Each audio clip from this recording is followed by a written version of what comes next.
আহ, রক্ত মানবদেহের গুরুত্বপূর্ণ একটি অংশ। এই গুরুত্বপূর্ণ যে রক্ত আমরা কিন্তু আহ, মানবিক বিপর্যয়ের সময় রক্ত দিয়ে মানুষের জীবন বাঁচাতে সহযোগিতা করি, চেষ্টা করি।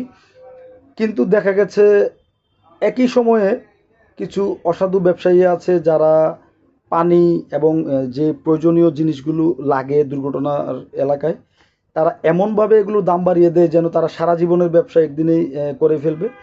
তো এটা খুবই হতাশাজনক, যেখানে রক্ত দেওয়ার জন্য মানুষ লাইন ধরে দাঁড়ায়, দেশ থেকে বিভিন্ন প্রান্ত থেকে দেশের বিভিন্ন প্রান্ত থেকে ছুটে আসে। সেখানে ব্যবসায়ীরা যে এই একটা মানসিকতা দেখায়, পানি বিক্রি করতে গিয়ে একটা 2 লিটার পানি যেখানে 45 টাকা, এটা নাগরিকের উপর একটা জুলুম। 2 লিটার পানি 45 টাকা, সেখানে তারা 2 লিটার পানি নাকি এই বিপর্যয়ের সময় 500-600 টাকা পর্যন্ত দাম রাখে। তো এই ধরনের মানুষ যারা তারা একেবারে অমানুষ। অমানুষ, এটা পশুর চেয়েও খারাপ আচরণ।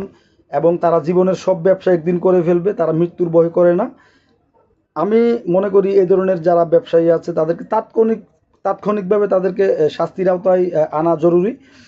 এবং মাথায় রাখতে হবে তাদেরও যে মানুষের যে শরীরের গুরুত্বপূর্ণ অংশ রক্ত, এই রক্ত যদি মানুষ বিনামূল্যে দিতে পারে, মানবিকতার দৃষ্টান্ত স্থাপন করতে পারে, সেখানে আমরা কেন ব্যবসার নামে এইভাবে জুলুম করব এবং অমানুষের মতো কাজ করব, এই উপলব্ধি তাদের মধ্যেও আসা জরুরি, তাদের পরিবারের সদস্যদের মধ্যেও আসা জরুরি।